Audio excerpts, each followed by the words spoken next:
Hello and welcome to this exclusive interview. My name is Simon Mwangi and today I'm with the Deputy Match and Fixture Secretary, Mr. Moses Majiwa. Or is it Engineer Moses Majiwa? Whichever you're comfortable with, I'm still good. But in the sports space? Well, in the professional industry, engineer.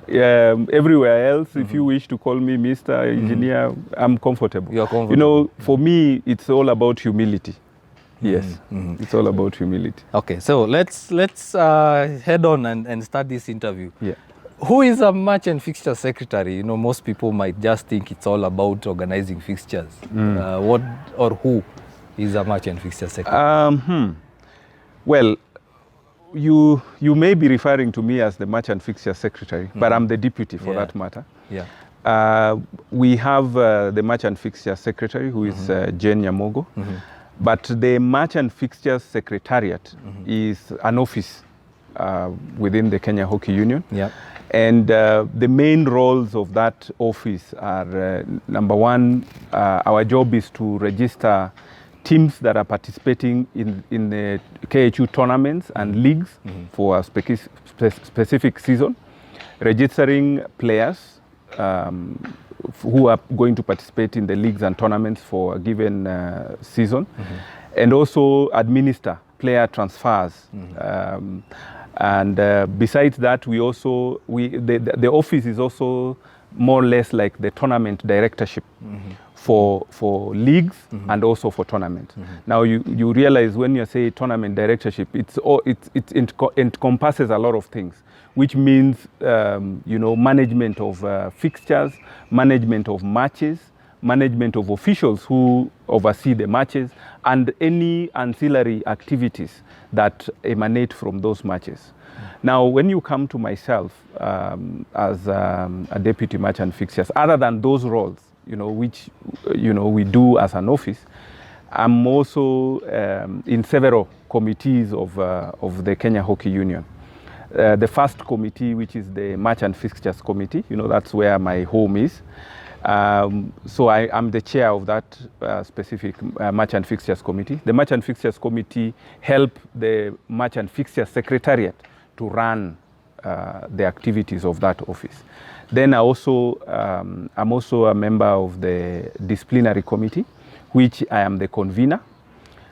For this purpose, the convener is more like the prosecutor, if you want.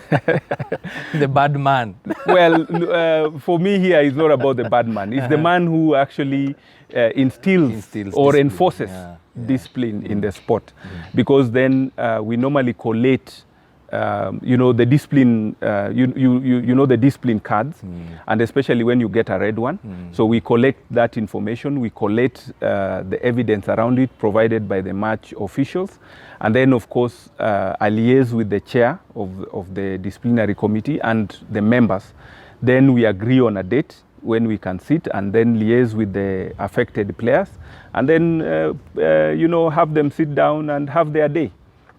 Yeah, after which, the committee will evaluate and then now pass a verdict, which is then escalated to the executive, because the final say is with the executive. Yes. And of course, I belong to several other committees.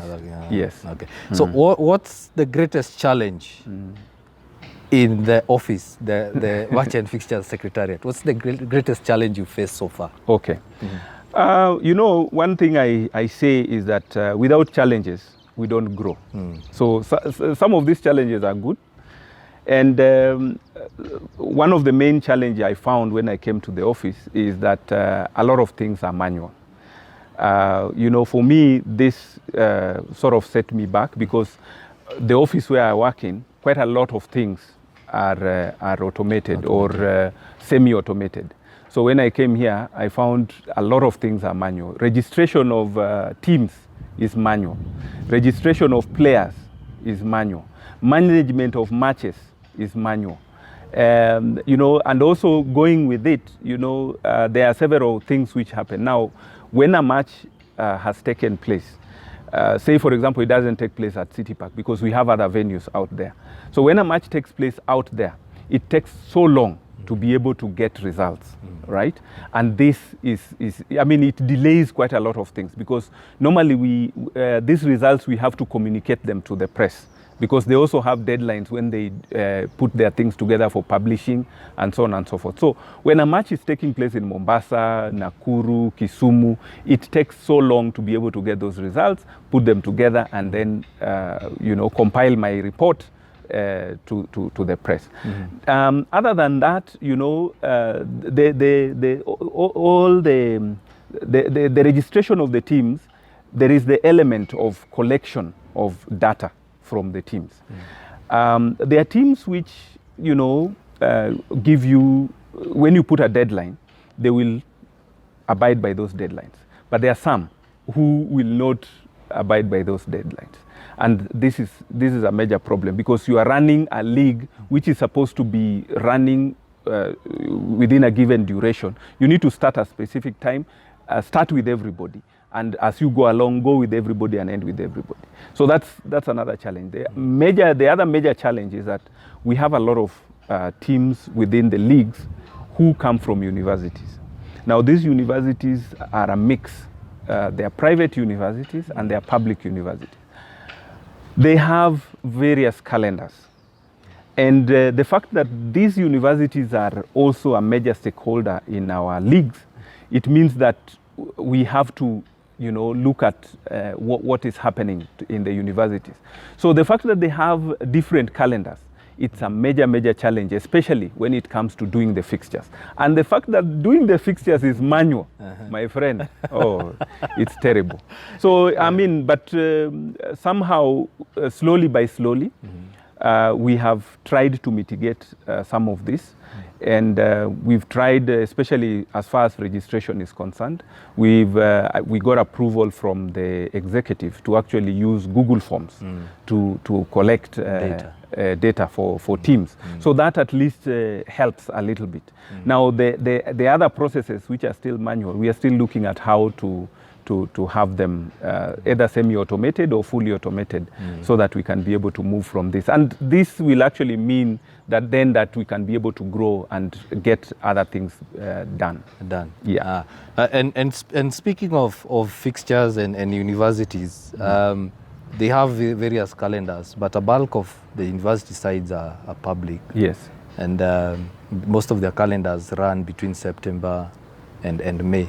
Is there consideration probably to have the league also follow a similar setup, so that we can accommodate everyone in the league? Because I know one of the major challenges you have as a secretariat is when a university writes in and says you have to change this game because of one reason or another, maybe exams, maybe there's a strike, and it affects the entire league because you have to reorganize.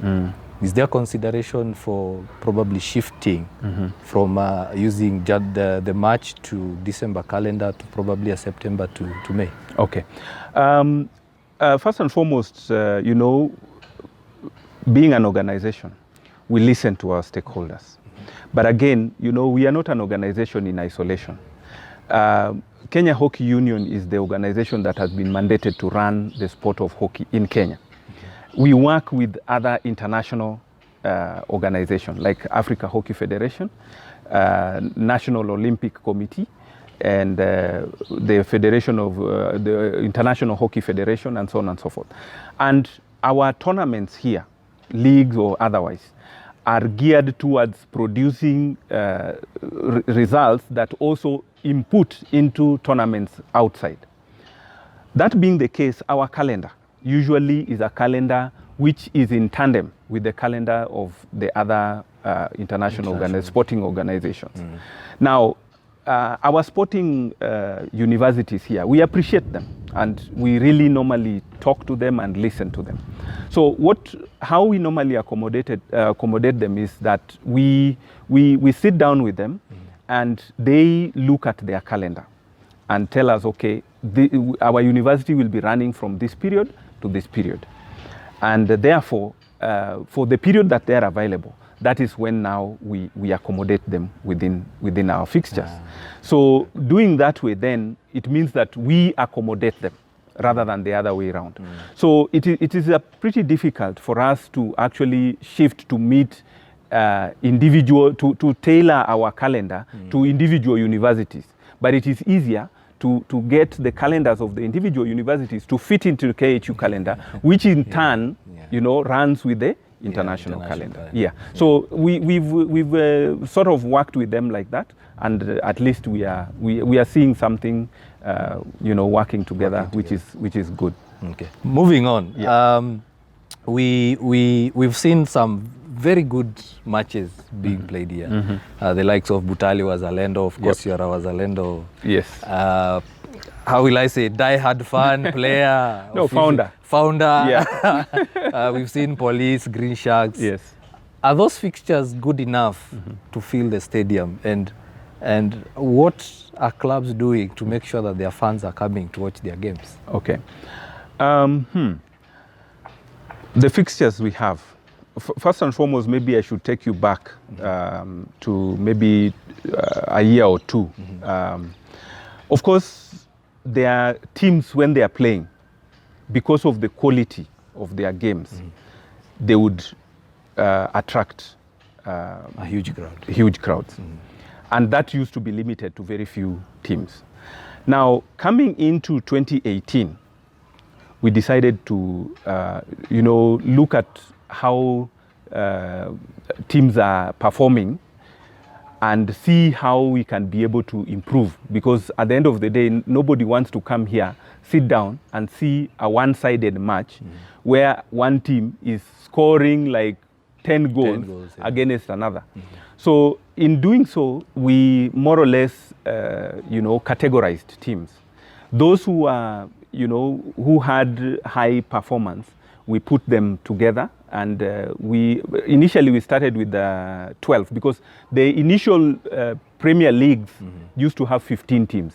So we reduced that to 12 in 2018 and then to 10 in 2019. Now, reducing them to 10 meant that even when you lose one game, it means a lot to your collective points, all right? So that meant that the competition between the teams increased tremendously. And in the process, you realize that teams, no team would want to come here and lose, because those 3 points would make a very big difference. So it meant teams, upscaled their level of playing. And that is what we were looking for. Now, in the process of doing that, you spread that the high level of the game from the few teams that used to be there, because they used to be motivated by a certain factor, to now a larger pool. And in fact, if you looked at it, the season 2018, there was a very big fight, especially for those who are going to be relegated. Season 2019, there was a very big fight to those who are, being promoted. So and in the process, we actually widened. And if you looked at from number 1 up to number 7 in the Premier League 2019, there was a very, very high competition. So it means that, the level of the game went high. Now, why am I saying this? This now has the potential of attracting spectators. But spectators in the stadium is not just about the quality of your game. Sports is also about relations. It's all about who is Majiwa, for example, who are his friends, who are, the family members, who does he touch with his game, besides just him being in the field, right? So bringing people into the stadium is not just about the game and the people who are playing in themselves. People follow players, right? And people follow teams. So if a player does not command, right, a number of people who then, it cascades. If the player does not command a number of people, if the player, and the number of people that the player commands don't command others, because when somebody is coming to the stadium, he tells a friend, oh, on Sunday, I'm going to watch say, Simon or Barry playing, all right? And that person say, oh, is that so? And then you say, okay, do you want to come along? You know, and in the process, now you are bringing people into the stadium. So the role of bringing people to the stadium is both on the player, on the team, and also on the federation. You know, we all need to do this to actually bring people into the stadium. Yes. And you've spoken, or you've answered the question I wanted to ask next about the reason behind splitting the league. Yeah. We have now a total of 6 divisions, yes, both men and women. We have 4 for the men, yes, and then 2 for the ladies. Yeah. One of the reasons you said is to improve the quality. Are there any other specific reasons as to why you decided to split the league? Because initially we had the Premiership and the National League, but now we have a middle tier, the men's, that is the Super League. Yes. And the women, we only had 1 league. Yes. Now we have 2. Exactly. Also, as you mentioned that, has it had now the effect of attracting more clubs to come into play? Okay. Question number 1, of course, partly answered, but partly, you know, Kenya has not been performing very well in the international stage. And we sat down and looked at, you know, what are the reasons why Kenya is not performing that well. And one of the things that we narrowed down to is the competition in our leagues. Is that competition producing quality? First of all, quality games and also quality players. And we realized that partly, you know, when a team comes here and beats another team 10-0, you don't expect that the team which is winning to actually be performing at its best. All right? The team performs at its best when it gets the highest resistance from the opponent. And therefore, so in order to produce quality players and quality matches for the national team, we said part of it is to make sure that the leagues have a higher quality. And how are you to achieve that? To, you know, classify teams into more or less equal performing teams into same categories. And that's why we actually introduced the middle level league, which is the Super League.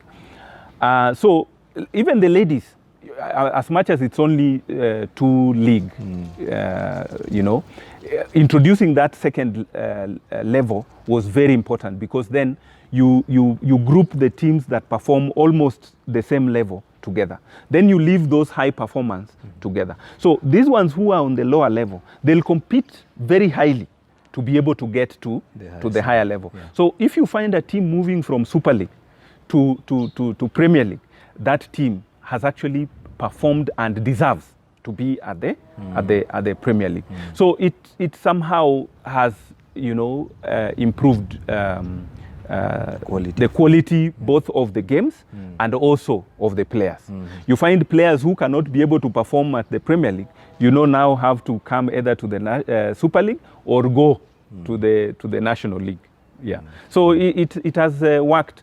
Only that now we needed to have measured that with the performance of the national team, but we've not had enough international outings for us to be able to gauge.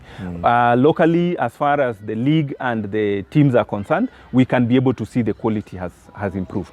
But now we need to translate that into the national team, which we need a couple of, maybe 1 or so years of international activity for us to be able to tell whether that is working or not. Okay. And has that split attracted more teams and clubs to now come into the leagues? Oh, yes. Because we've seen, if I'm not wrong, a total of 5 clubs, new clubs coming in. Has that been also one of the targets as to why you started those lower leagues? Okay. For your information, hockey is really growing in Kenya. And the fact that people are seeing high quality hockey is now awakening the sport in other people now. Now, what is happening is that, you know, when you wake up today that you want to play hockey, you are a new team. Unfortunately, we can't slot you in the Super League or in the Premier League. So the only avenue for you to start competing is the National League. So in the season that we would have had, you know, if it were not for the pandemic, in the season that we were to have, we actually had a record number of teams coming in. Of course, we had the likes of Mombasa West coming back, Daystar Ladies coming back, but we had new teams coming up, like Nandi Hawks, Nairobi Chapel, Kitale. There is Kitale Club, there is Blue Pirates from Kakamega, and so with that high number of teams coming in, it was inevitable again for us to split the National League. Now, we didn't split the National League to actually categorize to bring in another category, but just to maintain National League, only that because the teams were now many. There are almost 20 for the men. There are almost 20. Now, 20 teams, it means that you will have to play 20 times 19 games. That's 38 games. Yeah? No, 20 times 19. Those are very many games. And because we don't have, we only have one field, and also, you know, most of the games would be played here because quite a number of those National League teams are in Nairobi. So we split them into two groups of 9-9, or if they will make 10-10, 10-10. So you will have a total of 90 games for each of the two groups of we put them into zones, Eastern zone and Western zone.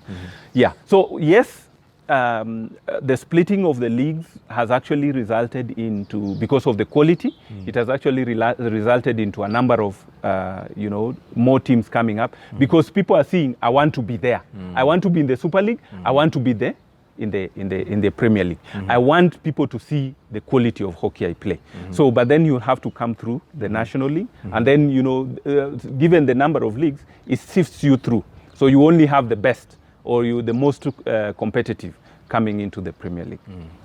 And now, speaking about the quality of play, the clubs, we've mentioned a bit about the clubs, players having that pool to bring in the fans to come and watch the matches. But is much being done by the clubs to market their own matches? Nowadays, we live in an era of social media. It's free. We have websites.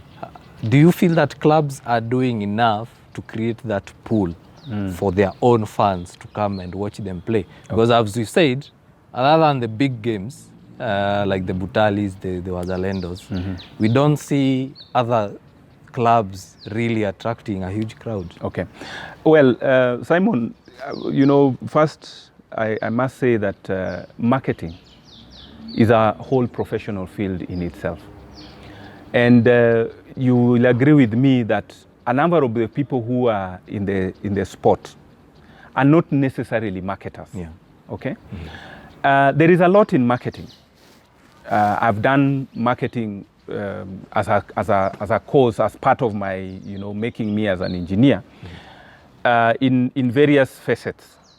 And I can tell you for a fact that it's a tall order that we have to face.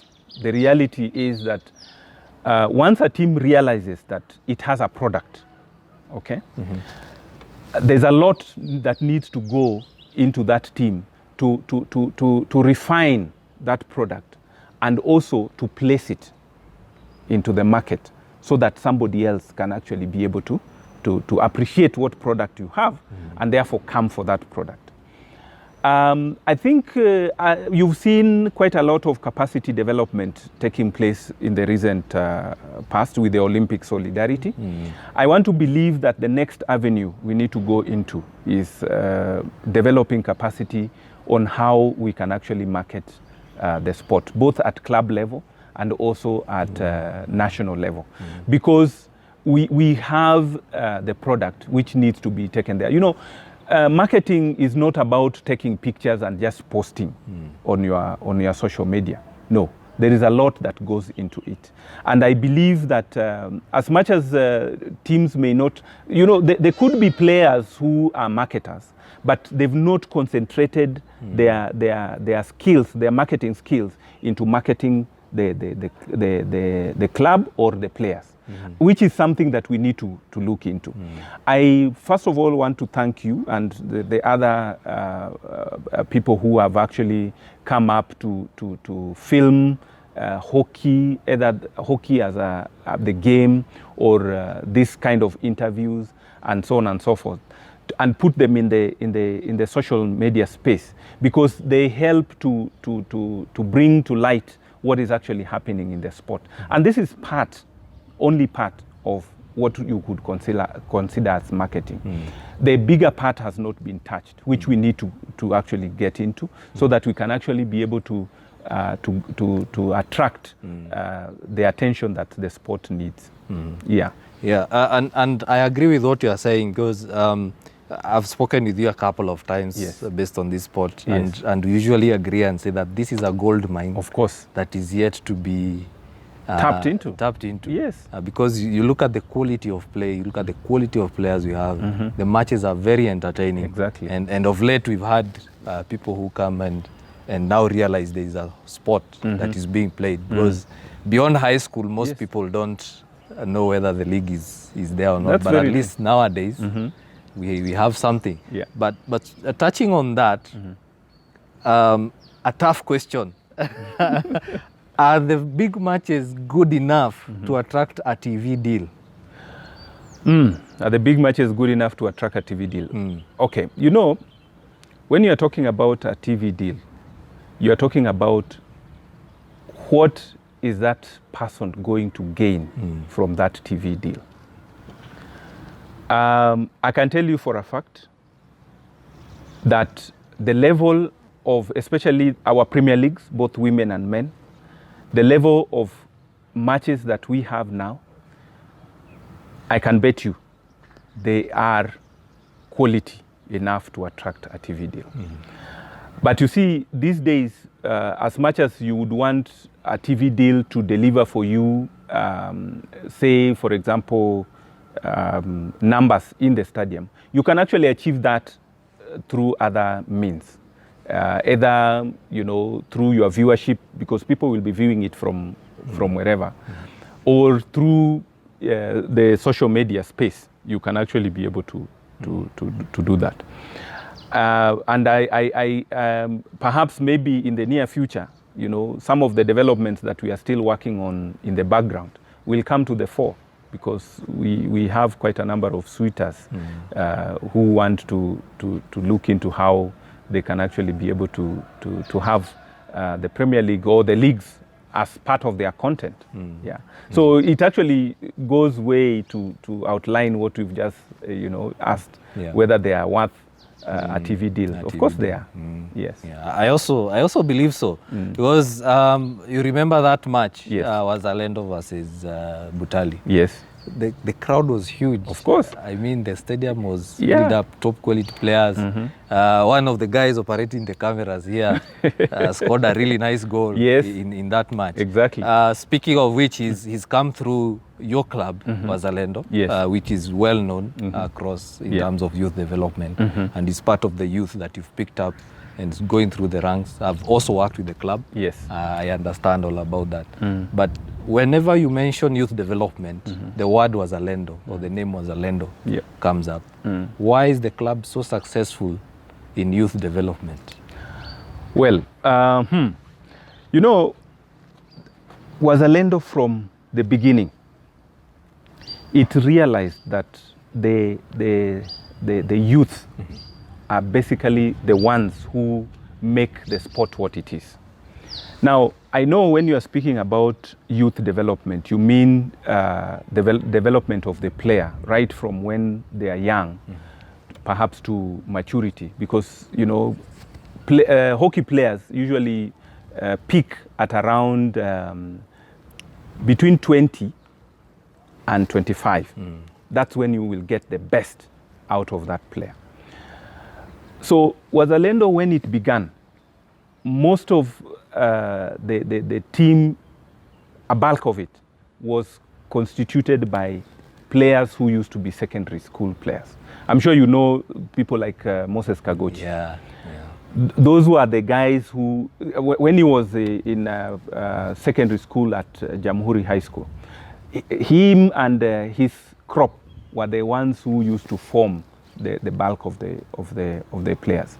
Now we took that a level further, and we actually started beginning with a player who is perhaps in class 5 or 6, a 9-year-old, right? So we started with those, because when you teach someone at that level hockey and you do the foundation very well, you will be done with the basics by in 2-3 years. You'll be done with the basics. Then now you actually do the tactics and the game formation and all that kind of stuff as you go along. Believe you me, if you look at sports people who have started their sport when they are very young, they have a very long period of play, in their life. They become very good as they go along because they master the confidence. They master the attitude of the sport, the discipline of the sport as they go along. And by the time you reach the peak age, between 20 and 25, you've done away with the basics that you needed. And now you focus on the game itself. And anybody who has not begun at that, any team with that, you don't see them going very far, okay? You could look at the Serena sisters, the Williams sisters. Yeah. Serena and her sister. They began when they were very young. And they played the sport for a very, very long time, and they are very good at it. So that is basically the principle. And when we realized that, we said, this is what to do. And, if you do that, apart from doing it for Wazalendo, we are also doing it for the national space, because we realized there is no sport allowed in primary schools, except in private primary schools or something like that. In public primary schools, there is no hockey. When I was in primary school, I know hockey used to be played in primary school, but it was stopped at a certain point by a minister, and therefore, it meant that for you to have young people in the sport, you could only pick them at secondary school level. At which point, it's too late. So that's why we at Wazalendo decided to start it at that level. And because we are doing it to a specific, group from specific areas, it becomes a little bit manageable. And we were able to weed out the problems that came up with the reasons why that minister actually stopped the sport. Yeah, and we've had that discussion in one of our forums at HockeyKE, the online forums. Yeah. And Gabriel Onkundi, who's I believe the director of the youth development program at the club. Yeah. And he said one of the major reasons why most clubs are unable to establish a youth development program is because, number one, of the facilities. We know most clubs, especially in Nairobi, either rent or they share a field. Yeah. The other one is, of course, hockey is an expensive sport, and you need support in terms of giving the young players the equipment. But having all these challenges, how best can clubs come in and have young players going through the ranks and eventually becoming top players? Because, Wazalendo, you've had those similar challenges and you've been able to work through them. Okay. Simon, I can tell you, these challenges will always be there. But you don't have to, sit and say, because there is this challenge, then I'm not going to do anything. The only way for us to actually grow is for us to face our challenges and look at ways of getting around those challenges. As I said earlier, without challenges, you will not be able to grow. And if you look at those challenges and then stop there, then you're not going to grow. You're going to just stay where you are. Wazalendo is no different from many self-supporting clubs. But there is a lot of selflessness within the club. And that is something that, it's a culture that was created right from the foundation of the club. Selflessness. Without someone being selfless, you will not be able to remove a shoe, perhaps maybe that you have used for 1 or 2 days, and give it to a kid who needs that shoe to actually be able to play. Because most of the kids, like, for example, the ones that come to Azalendo, they come there with no shoe, no ABCD, yeah. all right? But when they come there, because we have people who are selfless, you go out of your way, either to, spare something small from your pocket and buy for them a shin pad, or whatever you have, you give it away. I remember the late Eric Otieno. Eric Otieno was an Olympian. Eric used to come to the field. That time we used to be at Jamhuri High School. He used to come to the field. His boot used to have more than 3 sticks. Yeah, his personal 3 sticks. And then you will find a player coming, and that player has no stick. Eric would go to his boot and remove as 1 stick and give it to that person. That is 1 training session. When he comes the next training session, he will still have 3 sticks in his boot. Okay? And this is what some of us picked up and said, if I don't give, and that is where the spirit of the young player development program came up in Wazalendo. It's about giving back to the sport. You give back your skills, you give back your time, you give back what you have, anything you give. Now, one of the things that people need to realize is that the hockey fields, you may be sharing, you may be renting, you may be leasing, it is within that space that you need to accommodate the young players also. You may say that you don't have so much, but that little which you have, share it with someone, and you'll be able to make a young player somebody. Okay? If every club in Kenya had what we call an academy or young player, believe you me, would be having other leagues for under 9, under 11, under 15, under 16, right? You'll be having those leagues. But because, of course I appreciate that, hockey is an expensive sport. The people who are playing it right now also have to, go through a lot to actually be able to play what they are playing right now. But that be the case, I believe there is still something that you can still spare for someone else to begin their journey. Yes. Okay. As we come to the end of this interview, the last question I'll ask, it's probably a hard one also, I've always had this idea in my mind that now we have these county associations. And we may have teams or clubs that may not be able to afford playing in the national, super or Premier League. But they can be able to play, let's say, in a local league. Are there considerations, or should counties start their own, even if they are, let's say, junior leagues, that act as a feeder to the national league, so that we have a wider net of teams, clubs playing? Because I'm sure we have teams out there that play, but they might not have, as we've said, the resources to compete at the national level. But at the county level, probably they can be able to do so. Okay. I agree there are teams, you could call them seasonal teams. There are teams which, when you organize tournaments, especially when you organize tournaments in the counties, you will find teams coming to play in those tournaments. I would say that perhaps what needs to happen is for us to have a critical mass, because those seasonal teams are actually very seasonal. They can only afford to play in that one weekend event. If you ask them to be available over a period of time, they may not be available. I can cite, we've gone to counties. We normally hold tournaments in counties. As a union, we partner with the county association to hold tournaments. And this is part and parcel of development of the sport in the counties. And when we go there, we normally interrogate these teams. We ask them why they are not available over a period of time.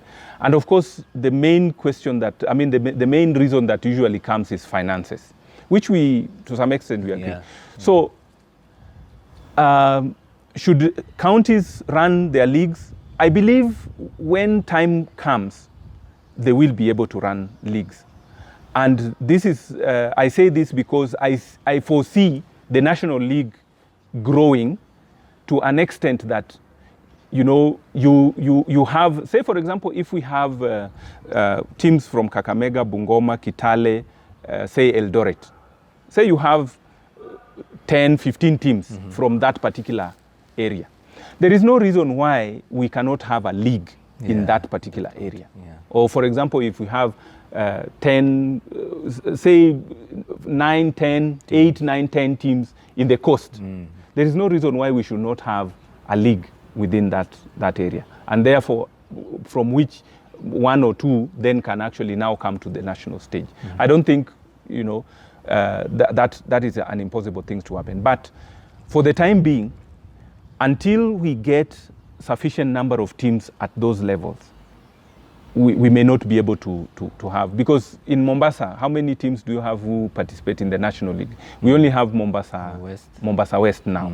Okay, the rest are in the Super League. One is the Super League, the other one went to Premier League. Yes, the Mombasa Sports Club qualified for the Premier League. The other one, Vita, is in the in the Super League. I've been seeing some development in Mombasa, which is a good thing. Yeah, it is. Another team is coming up, but it will also go into the National League. So that will mean only 2 teams. You cannot have a league of 2 teams. So for now, I think the most important role for the county association is for them to actually do development of the sport at the local level, create, you know, numbers, so that we can have more teams coming up. The more teams we have, the higher the chances of us, you know, devolving, say, the National League to the local levels. Yeah, so I believe that time will come.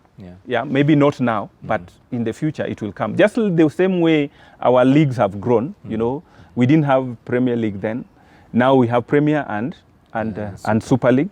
So maybe in the near future, maybe we, as the National League grows, right now it's about 18 teams going to 20.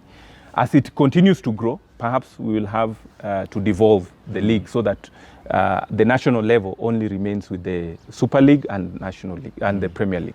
Yeah. As your parting shot, yes, what is the one thing that you'd want to change, and let's say by the time you leave office to hand over to someone else, what is the one thing that you would like to say, by the time myself as Moses Majiwa, I want to have achieved this? Okay. Now,